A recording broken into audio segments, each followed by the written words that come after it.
pantalla de una vez? Déjame ¿No? los presento y ok. paso para dar las indicaciones y dejo aquí a Roger para que te presente y presente Ok, perfecto. a Carol. Listo, pues ya tenemos todo. Bueno, bienvenidos todos a los Grand Rounds de Oftalmo Education, de Oftalmo Salud. Les voy a pedir, por favor, que apaguen su micrófono. Si tienen alguna duda, alguna pregunta, por favor, escríbanlo en el chat. El día de hoy va a estar el doctor Juan Manuel Jiménez, va a estar moderando con nosotros el doctor Roger Moncada y va a estar con nosotros la doctora Carol Villafuerte, que va a dar el caso clínico. Roger, bienvenido y te dejo para que presentes a los doctores. En primer lugar, muy agradecido, doctor Juan Manuel, por su presencia. Es un honor en esta plataforma tenerlo como disertante en esta charla magistral. Bueno, el doctor Juan Manuel Jiménez Sierra, para quienes no lo conocen, es el jefe del Departamento de Electrofisiología de Retina y médico adscrito también de la famosa APEC, ¿no? Asociación para Evitar la Ceguera en México. Tiene todos los títulos habidos y por haber, tanto en México como fuera de México, y creo que es un gran honor, un privilegio de tenerlo con nosotros y escucharlo, ¿no? De la charla de electrofisiología, que siempre es un tema un poco árido, ¿no? Y a veces cuando nos llega la consulta como que te desencaja, no te acuerdas bien, pero yo creo que de esta charla vamos a poder apreciar y en nuestra retina va a quedar impregnado lo magistral que el doctor Juan Manuel Jiménez nos va a presentar, cómo aprender a reconocer la distrofia retinal. Adelante, doctor Juan Manuel Jiménez Sierra. Muchas gracias, Roger.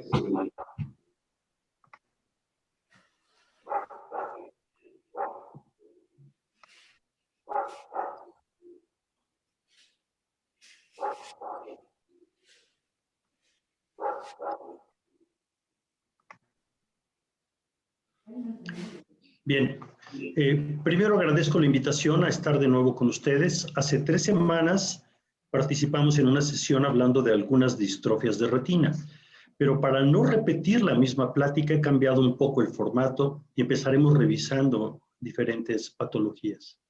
Es cierto lo que acaba de mencionar Roger, una parte difícil de la retina es las distrofias.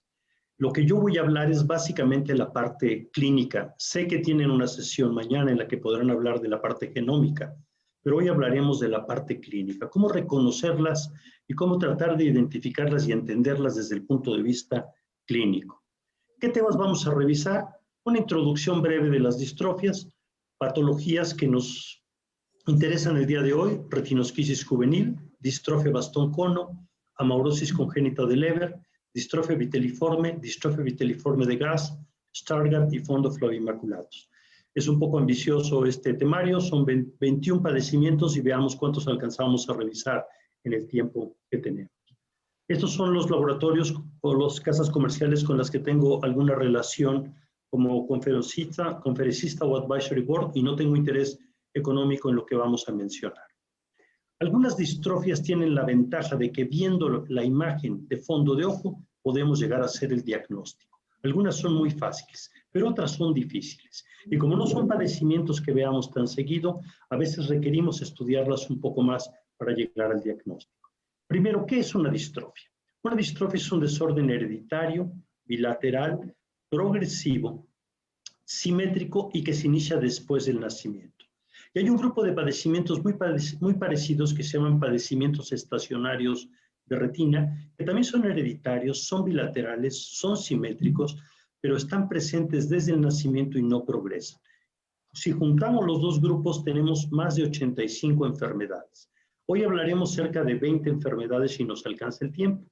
Estas enfermedades se distribuyen o se clasifican de acuerdo al grupo celular que afectan. Y decimos tenemos distrofias de epitelio pigmentado, distrofias del complejo epitelio pigmentado de retina fotorreceptor, distrofias de retina interna, vitreoretinianas y distrofias coroideas. Hace algunos años escribimos, cuando estuve con el doctor Ryan, un libro de enfermedades hereditarias de retina, en el cual nos basábamos en la parte clínica.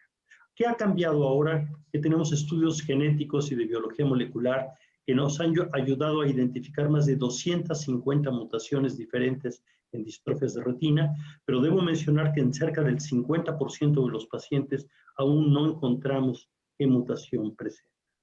Y por hablar de un solo padecimiento, retinosis pigmentaria, tiene una multitud de mutaciones y Bardet-Biedl, Usher, por mencionar algunos ejemplos, se pueden transmitir por diferentes genes y un mismo gen puede transmitir diferentes enfermedades. ¿Cómo hacemos el diagnóstico? Nos basamos en la clínica, sigue siendo lo más importante.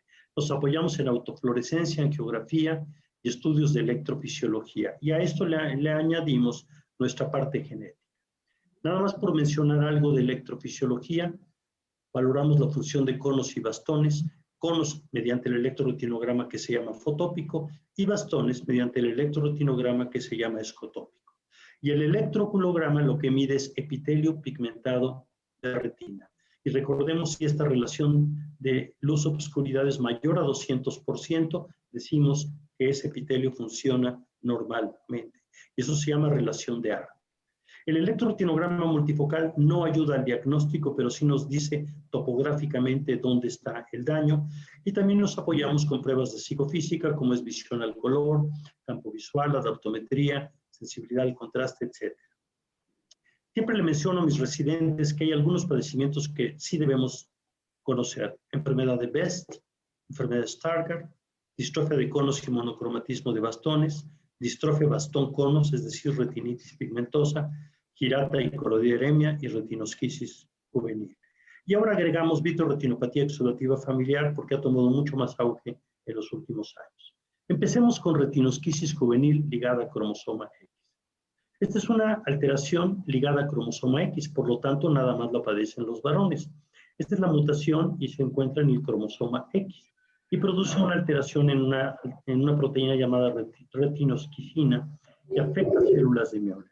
¿Qué produce clínicamente? Lo que estamos viendo aquí, una lesión en la mácula de aspecto quístico.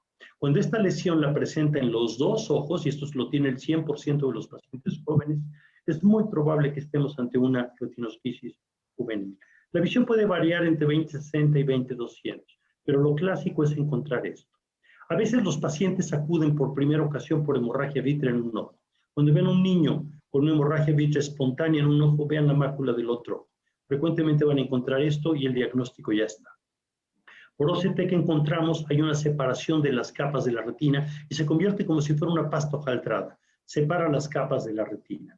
50% de los pacientes van a tener retinosquisis periférica temporal inferior, pero el 100% de los jóvenes la tendrá en la mácula.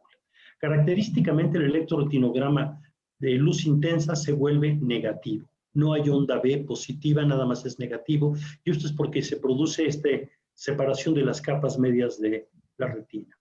Los pacientes pueden tener velos, estrías, membranas vascularizadas en la retina. La probabilidad de un desprendimiento de retina va del 16 al 22%, y lo que marca la flecha amarilla es la retinosquisis periférica temporal inferior, que no siempre es fácil de observar. Frecuentemente encontramos esto, un reflejo llamado reflejo tapetoide hacia la retina más periférica. No es exclusivo de retinosquisis juvenil, pero es frecuente encontrarlo. Y vean la mácula tiene su foveosquisis, que es característica de esta enfermedad. Y si hacemos autofluorescencia en estos pacientes, encontraremos que la mácula empieza a tener cambios atróficos que se hacen muy evidentes después de los 40 años de edad. Empezamos a perder células también en el área central y se empiezan a aplanar los quistes en la fovea y a veces ya no los reconocemos. Pero lo que podemos buscar es la retinosquisis periférica, que estará presente más o menos en el 50% de los pacientes. Riesgo de este grupo de pacientes, hemorragia vítrea y desprendimiento de retina, y por eso debemos estar al tanto cuando los encontramos. Habitualmente son hipermetros. Y hablemos de distrofia bastón-cono. La más común es retinitis pigmentosa. Es la distrofia más frecuente a nivel mundial. Tiene una prevalencia mundial de 1 en 4,000. Sin embargo, en China se ha reportado 1 en 1,000. India urbana, 1 en 930, pero India rural, 1 en 372. ¿Y por qué es esto? Por poco movimiento de la población, hay endogamia y eso favorece que haya más casos. En México se estima 1 en 3,500, en Perú desconozco, pero es muy probable que sea semejante a lo que encontramos en México. Siempre han criticado el nombre, que por qué se llama retinitis pigmentosa si no hay inflamación, se debería llamar retinosis pigmentaria. Bueno, realmente hay inflamación o no. Hay algunos artículos que dicen que sí apoyan que haya inflamación. Para mí son sinónimos en español. ¿Y cuando le decimos distrofia bastón-cono? Cuando la pudimos estudiar por electrofisiología y demostramos que los bastones estuvieron más dañados que los conos. Entonces, distrofia bastón-cono y retinitis pigmentosa son sinónimos. Y aquí hay un artículo que ya tiene algunos años de David Newsom y de Ron Michaels, en el cual encontraron linfocitos en el vitro en pacientes con retinitis pigmentosa y además otras células inflamatorias y confirmaron que puede usarse el término de retinitis pigmentosa. Entonces, esta distrofia bastón-cono, lo más común es que se inicie entre la primera y la tercera década de la vida, pero se puede iniciar en la cuarta, quinta, sexta e incluso más adelante. La herencia tiene todos los tipos de herencia, recesiva, dominante, recesiva ligada a cromosoma X, esporádica, y nunca podemos concluir exactamente nada más viendo al paciente cuál es el mecanismo de herencia. Se hablaba en los libros de una triada clásica, que era atrofia del nervio óptico, vasos de retina disminuidos en calibre y cambios pigmentarios en retina. Esa triada no existe. Nunca debemos de pensar que hay que buscarla. Cuando se describieron los primeros 3 casos de retinitis pigmentosa, 3 años después del invento del oftalmoscopio por von Helmholtz, esos pacientes que vieron estaban en etapa terminal y en realidad así estaban. Pero la mayoría de los que vemos no tienen palidez de nervio óptico y pueden no tener pigmento en retina y de todos modos tienen retinitis pigmentosa. El síntoma principal es nictalopia progresiva, asociado con reducción progresiva del campo visual y la baja de agudeza visual habitualmente es tardía. Característicamente el electroretinograma se vuelve plano desde el inicio de la enfermedad. Se pierde la función eléctrica de conos y bastones. Y aquí vemos un niño en etapa muy temprana, aún tiene una pequeña respuesta de conos, pero ya no tiene respuesta de bastones. Y por eso decimos distrofia bastón-cono. Se afectaron más los bastones que los conos. Habitualmente la enfermedad se inicia a nivel del ecuador y va progresando poco a poco hacia el polo posterior. ¿Qué es lo que progresa? La atrofia clínica del epitelio pigmentado de la retina, no la hiperpigmentación. No busquen el pigmento, busquen la atrofia clínica. ¿Y qué es la atrofia clínica? Estos cambios grisáceos que vemos aquí, como pequeños cambios redondeados, y esos van progresando hacia el polo posterior. Y eso es lo que tenemos que buscar cuando vemos un paciente con retinitis pigmentosa. No busquen el pigmento. La migración de pigmento es tardía y no siempre está presente. En la actualidad, con los estudios de campo amplio, podemos valorar la zona de retina atrofiada y la zona de retina que aún queda más o menos sana y que no se ha atrofiado el epitelio pigmentado de la retina. Esta enfermedad progresa lentamente.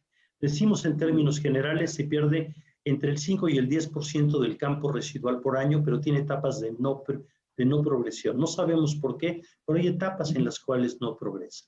Habitualmente es simétrica, como casi todas las distrofias. Hay algunas excepciones. Aquí vemos el área macular central que aún se encuentra respetada. Pero en algunos pacientes, si hacemos autofluorescencia, podemos encontrar que ya está atrófica también el área central. ¿Qué otras alteraciones asocian? Edema macular quístico. Lo podemos encontrar hasta en el 38% de los pacientes. Y es una causa de baja de visión temprana en pacientes jóvenes con esta enfermedad. Otras alteraciones frecuentes, pigmento in vitro en el 100% de los pacientes. Si no encuentran células pigmentadas in vitro, no es retinitis pigmentosa. Pero si encuentran células pigmentadas in vitro, no quiere decir que sea retinitis pigmentosa. Frecuentemente desprendimiento de vitro posterior parcial y formación de membranas epirretinianas, como vemos en la fotografía inferior, incluso un macular pucker plegando la zona central de la retina. Frecuentemente forman catarata de tipo subcapsular posterior o en forma de estrella, que si la agudeza visual es buena la podemos ignorar. Si aún tienen campo visual residual y tienen catarata, es quirúrgico. Edema macular quístico, estos dos están en amarillo porque son las únicas 2 partes que hasta el momento realmente son tratables de la enfermedad. Los vasos sí se vuelven atenuados, como nos decía la triada. La papila puede ser normal o pálida. Vean la papila de la foto superior. Tiene color normal. Hay algunos drusen pegados al nervio óptico, pero el color de la papila es normal y es una etapa realmente avanzada de la enfermedad. En algunos pacientes el acúmulo de pigmento que es tardío y puede haber una reacción de tipo cuatiforme con vasos anormales e incluso con hemorragias en retina. En la fase terminal ya no veremos vasos sanguíneos, se atrofia todo el epitelio y veremos una gran acumulación de pigmento. El campo visual es el único estudio que repetimos para seguimiento de estos pacientes. Y ni siquiera lo repetimos seguido. Lo podemos repetir cada año, cada 2 años y ver a qué velocidad está progresando la enfermedad. Nunca decirle a un paciente con esta enfermedad que se va a quedar ciego, porque nos podemos equivocar y además destruimos la vida del paciente. Hay que decirle, hay que observarlo, veremos cómo va progresando, pero sí repetir campos visuales para saber la progresión. El electroretinograma multifocal nos puede mostrar esto, es uno normal. Aquí ya se empezó a reducir y en etapa final veremos lo que está abajo. Prácticamente eléctricamente la zona central también se perdió. La angiografía con fluoresceína coincide con lo que vemos en autofluorescencia, pero también con lo que vemos en la clínica. La atrofia clínica del epitelio pigmentado corresponde a las áreas de hiperfluorescencia por fenómeno metana que observamos aquí. En ocasiones veremos alguna zona perfectamente delimitada de atrofia, permitiendo ver medianos y grandes vasos coroideos, pero no es lo habitual. Y otro dato que nos puede dar la angiografía con fluoresceína es el edema macular quístico, aunque en la actualidad utilizamos el OCT para determinar el grado de edema. Y vean esto, alteración de la barrera hematorretiniana importante con un edema macular quístico en un paciente que tiene atrofia del epitelio pigmentado que ya llega hasta esta región. Es decir, no es raro verlo, es una paciente de 25 años. Si nos vamos hacia la periferia, habrá cambios de tipo atrófico en el estudio angiográfico, donde ya tengamos pérdida de la retina. Esto que hemos hablado ahorita es retinitis pigmentosa clásica, pero hay muchas variantes de esta enfermedad. Y mencionemos rápidamente algunas de las variantes. Retinitis pigmentosa clásica, la mencionamos. Retinitis pigmentosa sin pigmento. Todos los casos de retinitis pigmentosa clásica son sin pigmento los 5 primeros años. La mayoría van a acumular pigmento con el tiempo, pero hay algunos que nunca lo acumulan, como este caso. O el acúmulo de pigmento es atípico, es redondo, no es en forma de espículas óseas. Y si se fijan, las flechas amarillas marcan hasta donde llega la atrofia clínica del epitelio pigmentado de la retina. La mácula aún es normal, la visión es normal, y el electroretinograma es igual de severo y el pronóstico es igual de malo. Y vean, la papila tiene color normal a pesar de la etapa avanzada de la enfermedad. Otro caso de retinitis pigmentosa sin pigmento. Las flechas nos marcan hasta donde llega la atrofia del epitelio pigmentado. La papila tiene un color bastante aceptable, lo único que queda normal es el área macular. Entonces, esta enfermedad es una variante y es igual de grave que la retinitis pigmentosa clásica. El pigmento no habla de gravedad. Otra variante, retinitis pigmentosa pericentral. Esta es una forma mucho más benigna. En lugar de iniciarse a nivel ecuatorial, se inicia alrededor de las arcadas y alrededor del nervio óptico. Y poco a poco va progresando la atrofia clínica hacia la región ecuatorial. Habitualmente en estos pacientes el electroretinograma sigue siendo registrable hasta etapas avanzadas de la enfermedad. Pero en algún momento la enfermedad progresa y también produce cambios de tipo atrófico a nivel del área macular. Y aquí vemos cómo le da la vuelta a las arcadas temporales y aquí todavía el epitelio pigmentado es sano, pero de aquí para acá el epitelio pigmentado ya tiene cambios de tipo atrófico. Una forma frecuente, la pericentral, y relativamente benigna. Aquí vemos otros 2 ejemplos con fotografía de campo amplio y con autofluorescencia de una retinitis pigmentosa pericentral, pero ya con afección macular. Otra variante, retinitis pigmentosa central o retinitis pigmentosa inversa. Decíamos que se iniciaba a nivel ecuatorial, pues unos cuantos pacientes se inician en el área central de la retina. Y cuando la atrofia clínica del epitelio pigmentado llega a las arcadas temporales, se produce hiperpigmentación en forma de espículas óseas. Pero aquí pueden ver la atrofia clínica del epitelio pigmentado que lo delimitan las flechas de color amarillo. Esta enfermedad es muy contradictoria. Hay algunos autores que dicen que no existe y que probablemente sean distrofias conobastón y que se confunden con retinitis pigmentosa inversa. Sin embargo, hay pacientes que aún coinciden con la descripción de esa retinitis pigmentosa inversa. Aquí me voy a detener un poquito más. Retinitis punctata albacens. La retinitis punctata albacens tiene puntos blancos en lugar de manchas de color negro. La gravedad de la enfermedad es la misma. Los campos visuales se pierden igual, pero aparecen manchas de color blanquecino en la retina. Esta enfermedad podemos decir que tiene 2 tipos de manchas. Las de atrofia clínica del epitelio pigmentado, que están aquí, y otros puntos blanquecinos rodeando la zona central. Y ahí vemos la atrofia clínica con las flechas azules del epitelio pigmentado, dejando únicamente libre el área central de la mácula. Y tenemos otras lesiones de color blanquecino que llaman la atención y que hacen confundir a la enfermedad. Sin embargo, aquí el electroretinograma también es no registrable, igual de grave que la retinitis pigmentosa clásica. Pero esta enfermedad se parece mucho a una que se llama fondo albipuntatus, que este fondo albipuntatus no es una distrofia, es un desorden estacionario de fotorreceptores, en el cual también tienen nictalopia, también tienen puntos blancos, pero fíjense, reflejo de la limitante interna normal, no hay atrofia clínica del epitelio pigmentado. El electroretinograma es de tipo negativo, y si dejamos varias horas en la oscuridad, el paciente se vuelve de tipo positivo. Es decir, tienen una adaptación tardía a la oscuridad este grupo de pacientes. Este grupo de pacientes se confunden frecuentemente y les dicen que tienen retinitis pigmentosa. Sin embargo, el pronóstico aquí es relativamente bueno. Estos pacientes en edad avanzada desarrollan pensar a veces que tengan degeneración macular. De nuevo, un fondo albipuntatus. Vean las lesiones y se distribuyen en forma radiada mientras más nos acercamos hacia la región ecuatorial. El pronóstico de fondo albipuntatus es bueno. Mi sugerencia siempre es no emitir diagnóstico sin estudiar al paciente por clínica y aquí siempre por electrofisiología y estar seguros de qué alteración tenemos. Aquí les he puesto un collage de fotografías de retinitis pigmentosa y de puntata albaces, perdón, y de fondo albipuntatus. Y vean cómo podemos tener manchas blancas que nos confunden. Y requerimos un poquito de observación y un poco de clínica y un poco de electrofisiología para diferenciar cuál es retinitis puntata y cuál es fondo albipuntatus. Siguiente variante de distrofia bastón. Retinitis pigmentosa con epitelio pigmentado de retina paraarteriolar preservado. Tiene un nombre muy largo, pero está muy fácil de entenderla. Vean esto. Podemos ver el camino donde iba una arteriola. Ya no está la arteriola ahí, pero podemos ver el camino.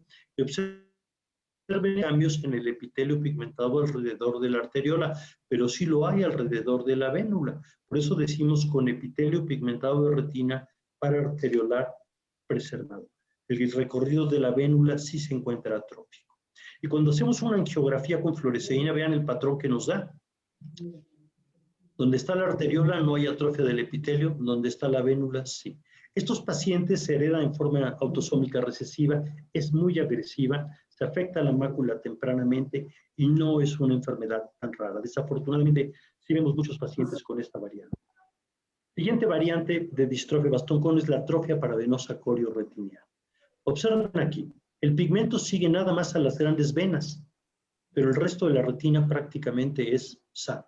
Se atrofia el epitelio pigmentado alrededor de las venas, vemos cambios de tipo atrófico del epitelio, vemos acúmulo de pigmento alrededor de las grandes venas, pero el resto de la retina prácticamente es sano. Y a veces lo vemos que parte del nervio óptico o puede partir de una vena más periférica, como vemos aquí, pero el resto de la retina es sano. Habitualmente en estos pacientes el pronóstico es bueno, la enfermedad realmente no progresa en la mayoría de los pacientes. Entonces, el electroretinograma ayuda a diferenciar el diagnóstico. El ver pigmento no hace diagnóstico de retinitis pigmentosa y de nuevo, cuidado con el diagnóstico y cuidado con el pronóstico. Otro caso de atrofia paravenosa corioretiniana. Otro caso más por clínica y por autofluorescencia de atrofia paravenosa corioretiniana. Y vean esto. A veces encontramos esto, casos intermedios entre distrofia bastón cono y atrofia paravenosa corioretiniana. Vean el recorrido de las venas periféricas donde marcan las flechas amarillas. La atrofia continúa y sigue a las grandes venas, a diferencia de las arteriolas que no lo siguen. Y a veces vemos casos intermedios y por eso pensamos que estas dos enfermedades se encuentran muy emparentadas. Cuando tienen esta variante, el pronóstico ya no es favorable porque se comportará igual que una retinitis pigmentosa. Siguiente variante, retinitis pigmentosa sector o en sector. Esta es una forma muy benigna. Habitualmente los pacientes son asintomáticos, no tienen nictalopia. La mácula no se afecta, entonces tienen buena visión. Y en general, cuando el médico dilata la pupila, porque generalmente tienen miopía baja, encuentra los cambios pigmentarios en retina y desafortunadamente a algunos les dicen, tienes retinitis pigmentosa y te vas a quedar ciego. El pronóstico aquí es bueno. ¿Por qué no se dan cuenta que lo tienen? Porque la retina inferior la usamos para buscar aviones y normalmente no andamos buscando aviones. La retina central y superior nos sirve para la vida. La inferior podríamos no utilizarla. Y como esta enfermedad no progresa que se queden ciegos, habitualmente el diagnóstico no se hace hasta que dilata alguien la pupila. Pero puede haber variantes como esto. Esta es una retinitis pigmentosa en sector que tiene 2 sectores de la retina afectados, pero la mácula es normal. Este paciente estaba asintomático y de hecho es oftalmólogo y ve 20/20. ¿Se había dado cuenta él de que tenía problema? No. Cuando le pidió a algún compañero que revisara su retina, esto fue lo que encontraron y me lo refirieron para estudio. El pronóstico en general es bueno. Retinitis pigmentosa unilateral. Esta es una enfermedad muy controvertida porque va en contra de la definición de distrofia. Distrofia decimos desorden hereditario bilateral simétrico y progresivo. Hay casos unilaterales muy raros, pero llega a verlos. Y aquí vemos el electroretinograma de un ojo plano y el electroretinograma del ojo contralateral es normal. ¿Cómo hacemos el diagnóstico diferencial aquí? Usamos los criterios de François y Berries. ¿Qué significan esos criterios? Descartar que no haya habido un proceso inflamatorio, traumático, vascular, infeccioso o secundario a un desprendimiento de retina en el ojo malo. Un seguimiento mínimo por 5 años en el cual demostramos progresión en el ojo sano y que el contralateral se mantiene sano. Si no tenemos estos criterios, no podemos hacer el diagnóstico de retinitis pigmentosa unilateral. Son raras, pero sí existen. Retinitis pigmentosa sindromática. Sindromática es cuando se asocia con alguna alteración sistémica. Y aquí les puse algunos ejemplos. Arriba, polidactilia en un síndrome de Bardet-Biedl. 2 hermanas con amaurosis congénita de Leber. Una paciente con un síndrome de Kearns-Sayre. Un fondo de ojo de un paciente con síndrome de Usher. Y existen muchas más. O sea, las sindromáticas son las que se asocian con algo más. Un consejo que les doy siempre es si ven una afectación macular temprana en algo que parece una distrofia de retina, piensen que puede tener un síndrome asociado el paciente. Es un dato que nos ayuda a nos obliga a estudiar que el paciente no tenga un síndrome asociado. Portadoras de retinitis pigmentosa ligada a cromosoma X. Las portadoras tienen también algunos cambios en retina. ¿Y por qué tienen cambios en retina? Porque tienen 2 cromosomas. Perdón, la mujer tiene 2 cromosomas X y de acuerdo a la hipótesis de Lyon, un cromosoma está afectado y el otro está sano. Entonces, en teoría, el 50% de las células estarían sanas y el 50% enfermas. El 50% de las células sanas impiden que se desarrolle la enfermedad, pero el 50% de las células enfermas pueden producir cambios como lo que estamos viendo aquí y en ocasiones nos ayuda a confirmar que es una forma ligada al cromosoma X. ¿Qué sucede realmente en esta enfermedad? Bueno, hay atrofia de los fotorreceptores, del epitelio pigmentado de retina y en general de la coriocapilaris. Esas 3 capas se afectan. Secundariamente las demás capas de retina también. Y si vemos un OCT macular en un ojo sano, vean aquí el ojo sano arriba y abajo el ojo con retinitis pigmentosa, se perdió la elipsoide, se perdió prácticamente el epitelio pigmentado, se volvió anormal el grosor de la retina, se desorganizaron las capas de retina y la coroides también es anormal. Y esto lo encontramos en una distrofia bastón-cono.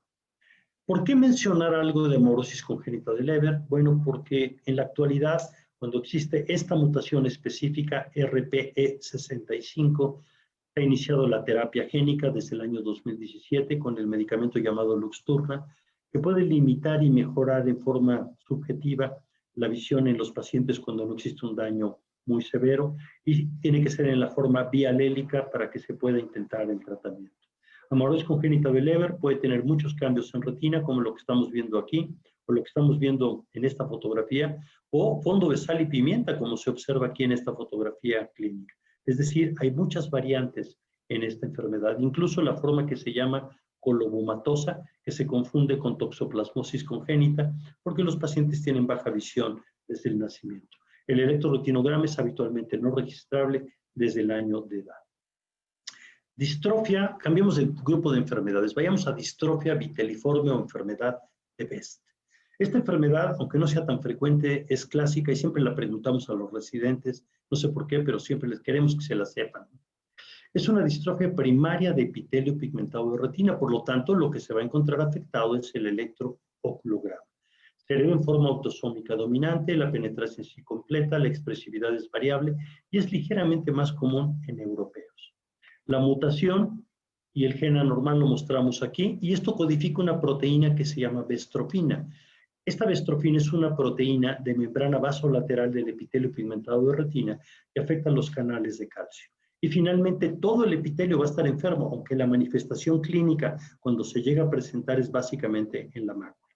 Estos son esquemas del Dr. Gass, en el cual él la dividió en 6 etapas: la previteliforme, el estadio viteliforme, el estadio vitelorruptivo, despegamiento seroso de retina, la etapa atrófica y la neovascularización coroidea. Y lo que he hecho es poner sobre el esquema del Dr. Gass fotografías clínicas de pacientes que tienen lo mismo. Entonces, estadio previteliforme, no hay lesión en retina, pero tiene enfermedad de Best. El estadio viteliforme, el estadio vitelorruptivo, despegamientos serosos con un nivel, la fase atrófica y la neovascularización coroidea en pacientes que hemos seguido por muchos años y que han tenido todas esas manifestaciones. Esta enfermedad habitualmente se inicia entre los 3 y los 15 años de edad, pero se puede iniciar en la edad adulta, es decir, existe Best de inicio adulto, incluso se puede iniciar a los 40, 50, 60 años de edad, y a veces en la misma familia un joven y alguien con edad avanzada. Al inicio no hay sintomatología, después hay ciertas metamorfopsias con baja agudeza visual y puede estar estable por años. Estos 2 pacientes tienen la enfermedad de Best. El de abajo está sintomático y ve 20/20. ¿Y cómo sabemos que tiene enfermedad de Best? Porque el electroculograma es anormal y el electroretinograma es normal. Entonces, el electroretinograma de esta enfermedad siempre será normal y el electroculograma habitualmente es anormal. Y esa disociación de electroretinograma y electroculograma es altamente sugestiva de anormalidad primaria de epitelio pigmentado, y la enfermedad que más lo produce es la enfermedad de Best, que está enfermo el epitelio pigmentado de retina. Cuando aparece la forma clínica, que no en todos va a aparecer, aparece una lesión amarillenta en la fóvea, que puede ser muy pequeñita o muy grande. Eso no podemos asegurar de qué tamaño va a ser la lesión. Incluso he visto lesiones amarillentas que abarcan todo el área entre las arcadas temporales en la mano. Puede estar estable por meses o años y se supone que hay un acúmulo de lipofuscina ahí. Y le llamamos clínicamente a cómo la encontramos. Lesión viteliforme en yema de huevo cuando se encuentra completamente amarillo. Pseudohipopión cuando se ha absorbido parcialmente. Y vemos otros 2 ejemplos del pseudohipopión. Estos son del doctor Janus y no son míos. Huevo revuelto cuando se ha absorbido parcialmente y se ha vuelto a formar y se ve una cosa de color amarillento en la zona central de la retina. Reabsorción del quiste. Y a veces cuando se reabsorbe podemos ver el borde hasta donde llegaba la lesión. A veces con una cadena de puntos blanco-amarillentos, pero en otras ocasiones nos demarca hasta donde llegó el líquido. Y eventualmente puede haber, muy raro, ruptura del quiste o reabsorción del quiste, que es la etapa final de la enfermedad. Habitualmente la visión se estabiliza entre 20/100 y 20/200 y puede llegar a ocurrir neovascularización. Best de inicio adulto es la misma enfermedad, pero que se inicia tardíamente y lo vamos a diferenciar de la enfermedad descrita por Gass. Y puede haber Best de focos múltiples, y es lo mismo, pero en lugar de una sola lesión hay muchas lesiones. Recuerden, todo el epitelio pigmentado aquí está enfermo y a veces las encontramos en diferentes etapas, algunas en etapa viteliforme y otras en etapa atrófica. En este caso, muy raro, una ruptura del quiste, incluso sangró, se formó un poquito más de líquido y finalmente se absorbió. Angiográficamente, en la etapa viteliforme va a haber hipofluorescencia por bloqueo y en la etapa atrófica hiperfluorescencia por fenómeno de ventana. Y aquí vemos la hipofluorescencia por debajo de los vasos de retina por bloqueo en una etapa viteliforme. Y autofluorescencia es el estudio tal vez más valioso porque nos delimita hasta dónde llegó la lesión y vemos hipoautofluorescencia por atrofia del epitelio pigmentado de retina e hiperautofluorescencia probablemente donde se acumuló una mayor cantidad de fluoróforos una vez que el quiste se ha formado. Clínicamente a veces ya no vemos cambios serios, pero los vemos más fácilmente por autofluorescencia. El OCT, depende en qué etapa lo veamos, podemos formar lesiones de tipo quístico, zonas que tengan hiporreflectividad debajo de la mácula.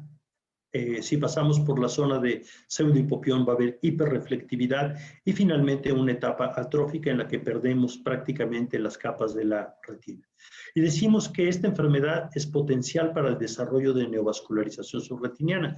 Existe una paciente que seguí por 20 años, me tocó ver en la etapa viteliforme, años después en la etapa atrófica, y años después acude diciendo, me está bajando más la visión, y formó una neovascularización coroidea. Se resolvió, se trató, luego neovascularización coroidea en el otro ojo y finalmente los dos ojos ya en etapa inactiva. Es decir, puede predisponer a eso. BEST multifocal, y Gass lo llamó enfermedad de BEST sin evidencia de BEST. ¿Por qué? Porque el electroculograma en estos pacientes es normal. Y esto rompe la regla que habíamos mencionado. Algunos pacientes pueden tener todas las características de BEST, pero sin encontrar el electroculograma anormal. Y existe una forma recesiva, sí, también el doctor Gass describió una forma y le llamó bestrofinopatía autosómica recesiva, en la cual tiene características de un BEST, pero se hereda en forma autosómica recesiva.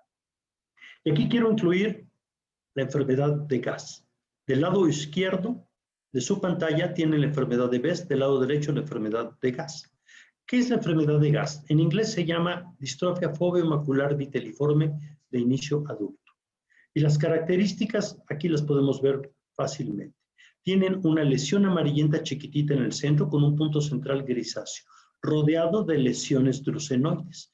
Esta enfermedad es un poquito más común en mujeres entre la tercera y quinta década de la vida. Baja la visión, pero no baja mucho. O sea, habitualmente la visión es buena. Y ahí vemos la lesión amarillenta, el punto central grisáceo, las lesiones drucenoides, como la describió el doctor Gass. Lo característico de esta enfermedad es el OCT. El OCT ha sido algo curioso en este grupo de enfermedades porque forma esta lesión que parece umbilicada en el área central con una doble reflectividad central y se adelgaza la zona central de la retina. Y casi todos los pacientes que he visto tienen exactamente el mismo patrón por OCT. Y aquí vemos otro ejemplo y vean esa lesión umbilicada con doble reflectividad en el área central. Angiográficamente estos pacientes siempre tendrán un punto central hipofluorescente rodeado de hiperfluorescencia. Y esto hace que Januzzi llamara a esta enfermedad como una variante de las distrofias maculares en patrón. Es decir, si es una alteración primaria de epitelio pigmentado de retina y puede llegar a tener el electroculograma alterado, aunque el electroretinograma es normal. Y lo que hace poco describimos fue esto. Estos pacientes tienen una adherencia anormal del vítreo a nivel de la lesión foveo-macular y incluso en edad avanzada. Estos dos pacientes que están viendo aquí están en la octava década de la vida y el vítreo sigue adherido en la zona central. Uno de ellos tiene seguimiento de 10 años sin cambios en la lesión central. La visión sigue siendo aceptablemente buena, B20-60, pero vean esto, la tracción del vítreo en el área central. Y Kenneth Noble describió formación de agujero macular en estos pacientes y cuando él lo describió no tenía OCT, pero es cierto, esa tracción del vítreo anormal lo puede producir. Y estos pacientes también pueden llegar a producir una neovascularización coroidea, como estamos viendo aquí, y por lo tanto vale la pena seguirlos por años porque pueden llegar a producir esto. Por último, diremos dos palabras de Stargardt. ¿Por qué vale la pena mencionar Stargardt? Porque es la distrofia macular más frecuente en nuestro medio. La mutación es del gen ABCA4, genera un residuo protonado en los segmentos externos de los fotorreceptores que va a terminar siendo tóxico para el epitelio pigmentado de la retina. Esta enfermedad se puede asociar con las manchas blancas que vemos aquí, que se llama fondo flavimaculatus. De hecho, el 50% de los pacientes con Stargardt van a tener Stargardt y fondo flavimaculatus. Constituye el 7% de todas las distrofias retinianas. ¿Por qué el pronóstico visual en el centro no es bueno? Vean esto, el OCT, la atrofia total de retina en el área central. Y aunque el resto de la retina fuera del área central en general no tiene cambios graves, desaparecen los fotorreceptores en el área central y esto hace que la visión baje en forma severa. El inicio habitualmente es entre los 8 y 15 años de edad.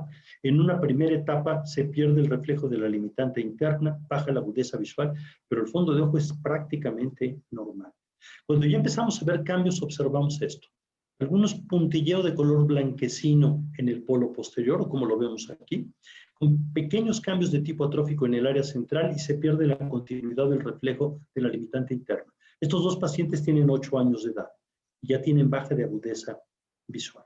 Con el tiempo se irá formando una lesión de tipo atrófico en el área central y va a llegar un momento que se atrofia la retina y el epitelio pigmentado y produce la lesión que llamamos en bronce martillado, frecuentemente con un borde hiperpigmentado. Puede haber flecks que nada más rodeen el área central, que es lo más común, flecks que lleguen casi hasta la región ecuatorial.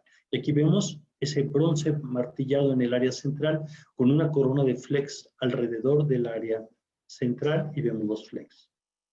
Cuando vemos los flecks o las manchas blancas, yo siempre les digo a mis residentes, observenlas. Hay 3 tipos de lesiones. Primero, no habrá lesiones alrededor del nervio óptico, se llama respeto al área peripapilar. Segundo, habrá lesiones redonditas. Habrá lesiones que son alargadas y habrá lesiones que tienen forma de cola de pescado. Cuando vemos esos 3 tipos de lesiones y respeto al área peripapilar, ya no requerimos ningún estudio. Podemos decir, tenemos un Stargardt con fondo flavimaculatus. El fondo flavimaculatus fue descrito por Franceschetti y él describió las manchas blanco-amarillentas. ¿Puede un paciente iniciar con fondo flavimaculatus y después la maculopatía de Stargardt? Es muy raro, pero puede llegar a suceder eso. Y aquí vemos un ejemplo. Este paciente apenas empieza a afectar el área central, pero ya tiene los 3 tipos de lesiones que mencionamos, autofluorescencia característica de fondo flavimaculatus, y este paciente tiene 45 años y apenas empieza a afectar la mácula.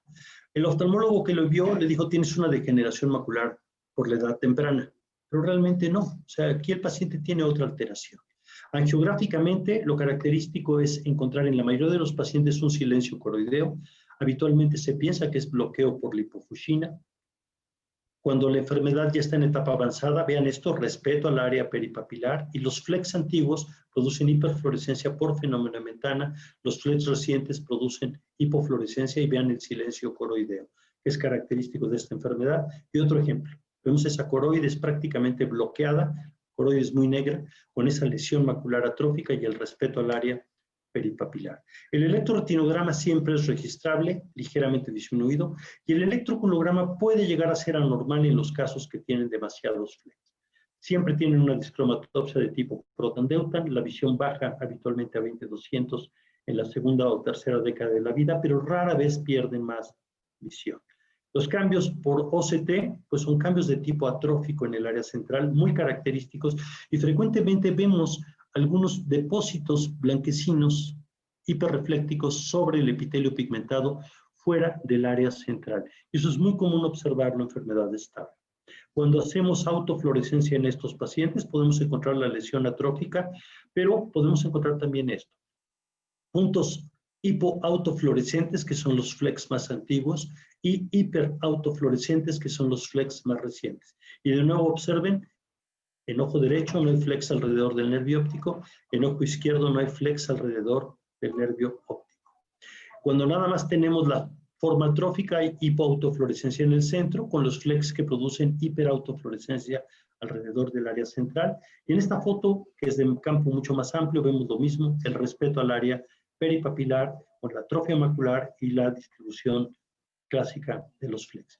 Y les vuelvo a marcar, alrededor del nervio óptico no tenemos lesiones. Esto es característico de la enfermedad de Stargardt. Bueno, estamos ya sobre el tiempo. Hemos revisado 21 padecimientos muy rápidamente de los 85 que tenemos en lista y espero que esto les sirva para que su diagnóstico clínico la próxima vez que vean una distrofia sea un poquito más fácil. Muchas gracias. Muchas gracias, doctor. Excelente su presentación. Yo tengo una pequeña duda.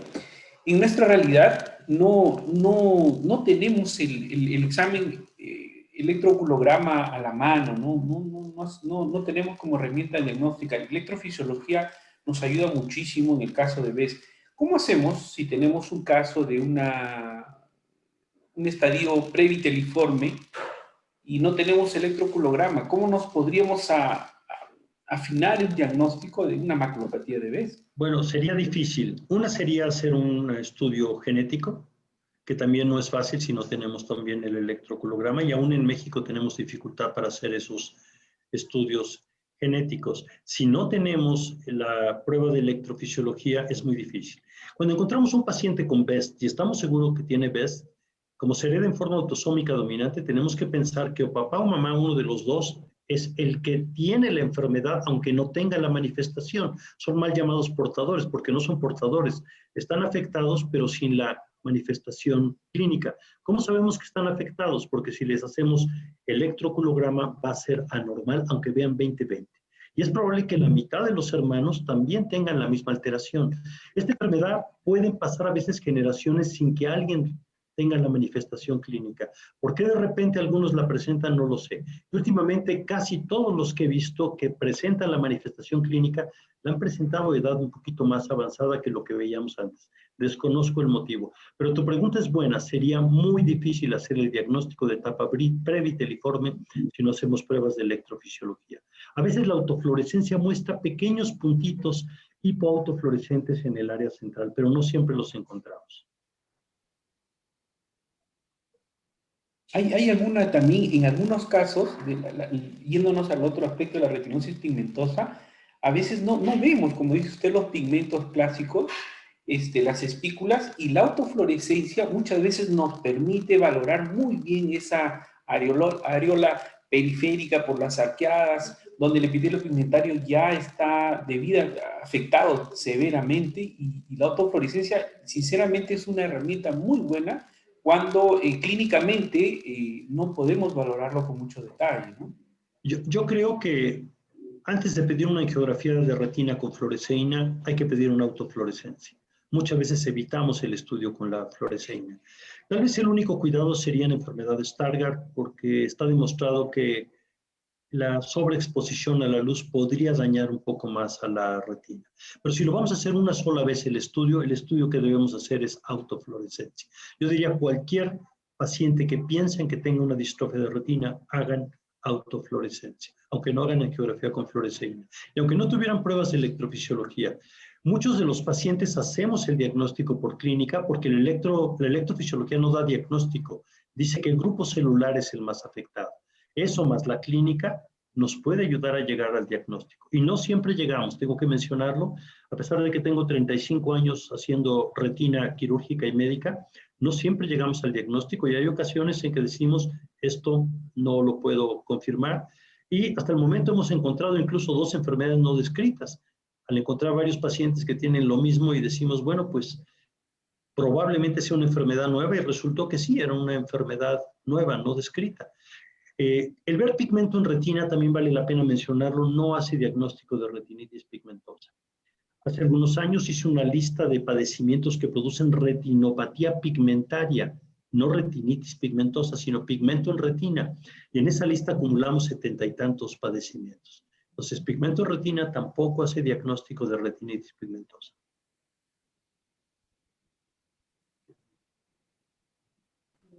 A ver, vamos a ver preguntas del chat.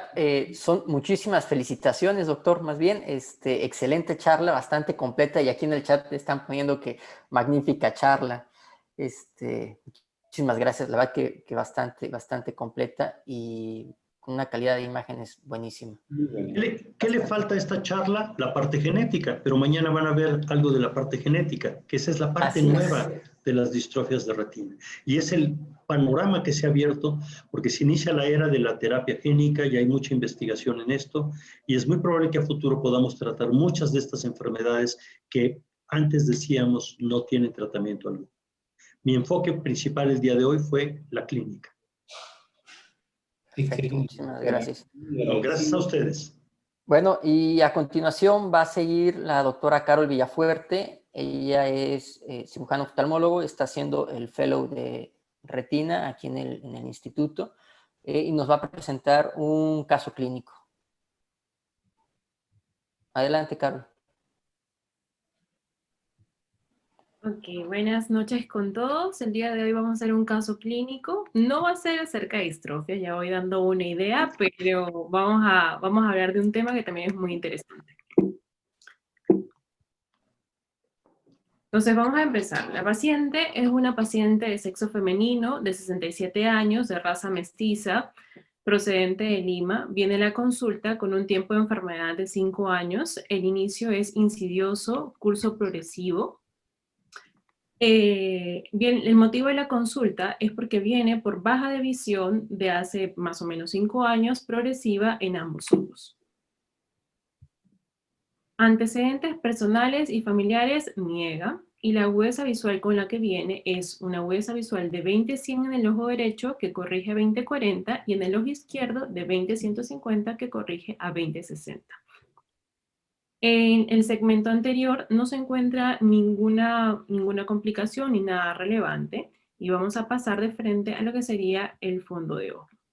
En el fondo de ojo, en el ojo derecho, se presenta una hialosis asteroidea que no permite ver grandes detalles, pero sí se logra ver como algo significativo una zona de hipertrofia o como una zona hipertrofiada y cambios pigmentarios en la mácula, pero realmente no se ve claramente.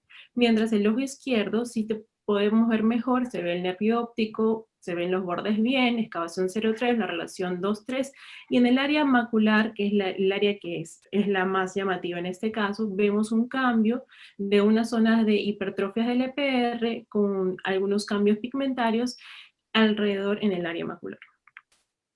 Acá tenemos unas fotos de campo amplio donde vemos que la hialosis asteroidea en el ojo derecho no permite ver más detalles más que la misma hipertrofia del EPR. Y en el ojo izquierdo, donde encontramos más en la periferia, más que los cambios que ya habíamos comentado en la anterior fotografía.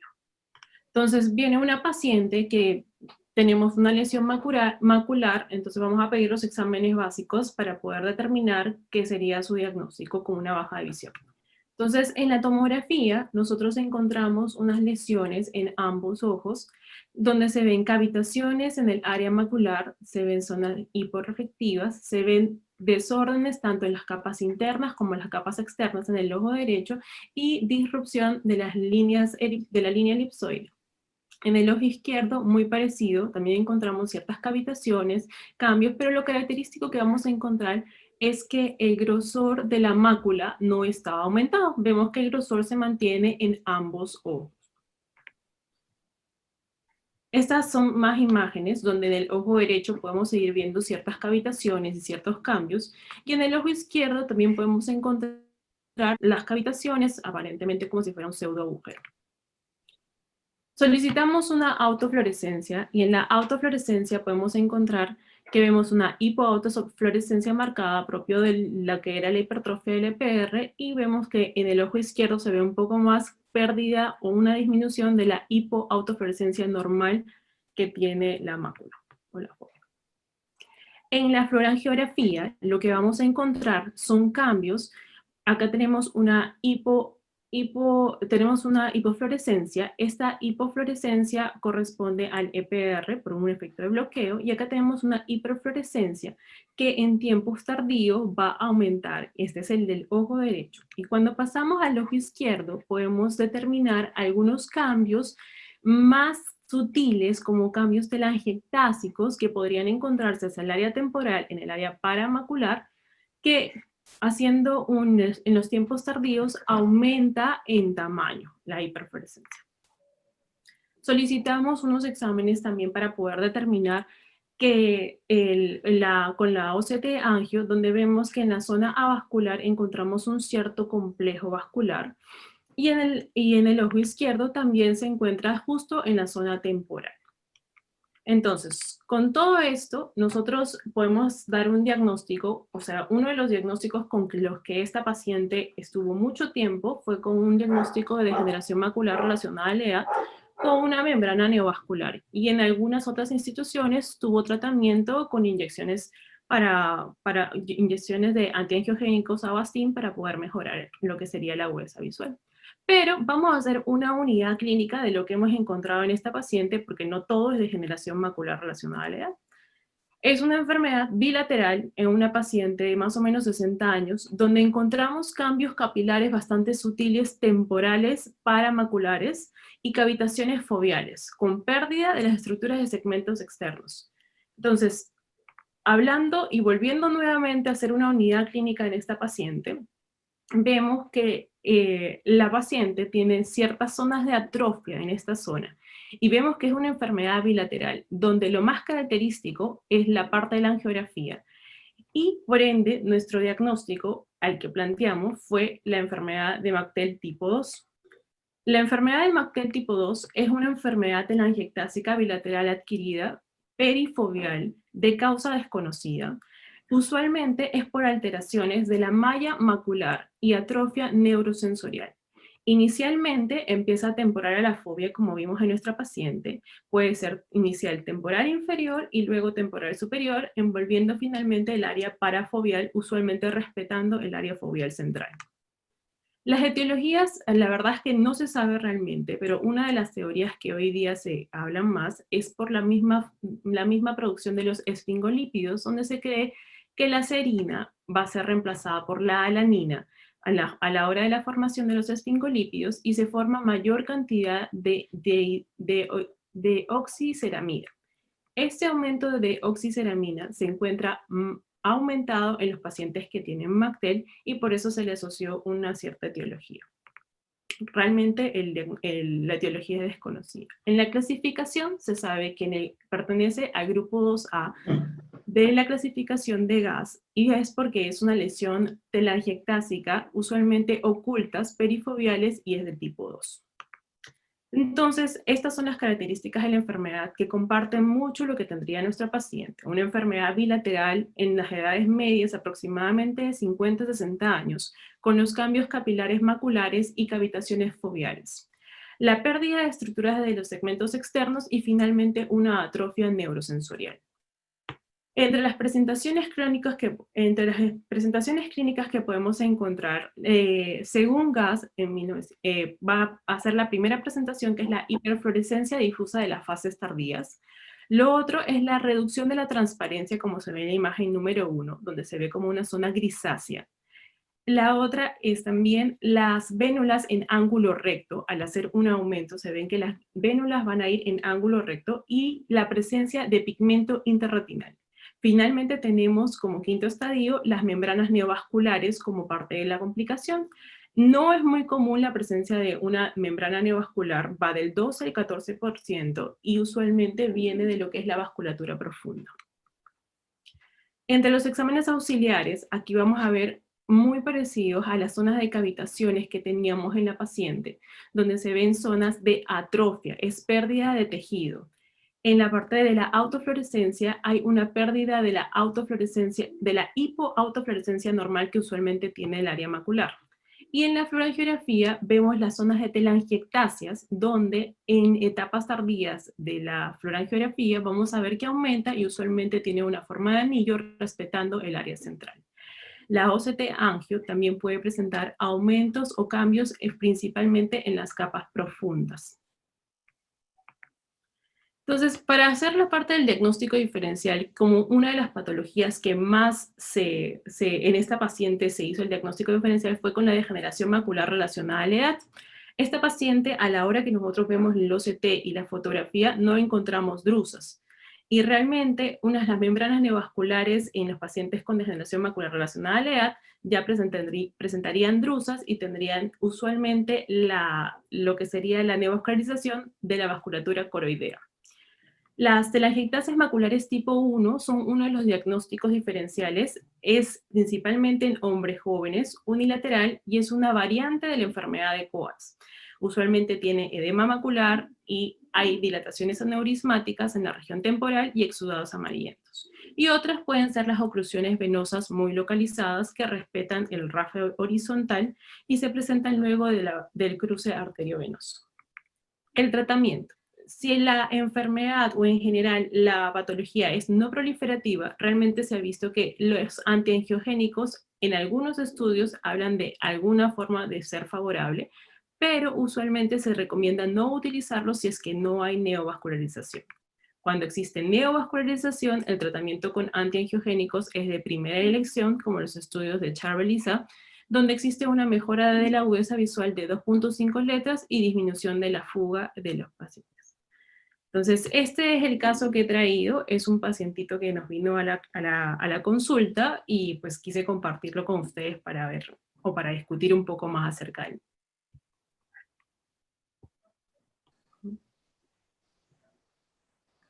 Muchísimas gracias, Carol. Ahí Juan Manuel y Roger, si quisieran aportar algo respecto al caso clínico.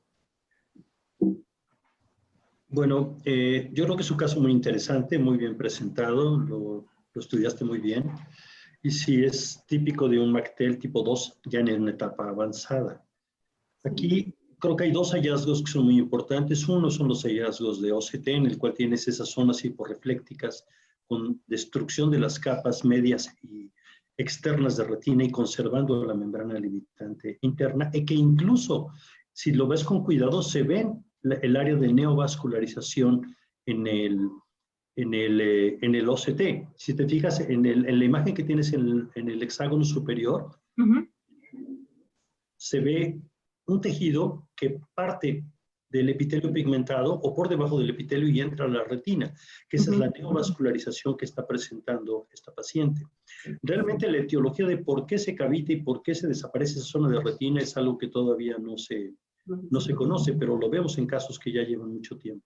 Desafortunadamente hay neovascularización y la neovascularización es un dato de mal pronóstico en estos pacientes. Mi experiencia es que no funciona bien, no funcionaba bien la terapia fotodinámica, funciona a medias la terapia antiangiogénica. Estos pacientes desafortunadamente siguen creciendo las lesiones y poco a poco se va destruyendo más el área central de la retina.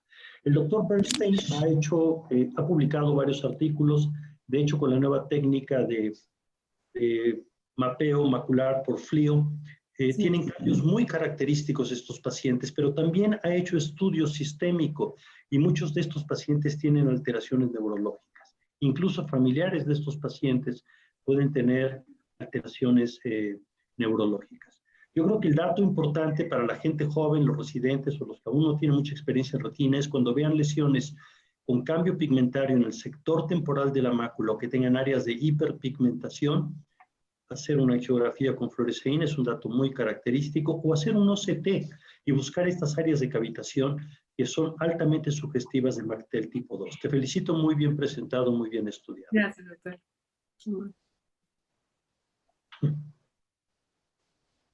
¿Algún otro comentario? Roger.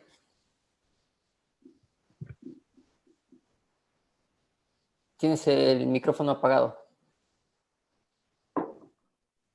Sí, muy buena la charla, me encantó. Te felicito, Carito. Gracias, doctor.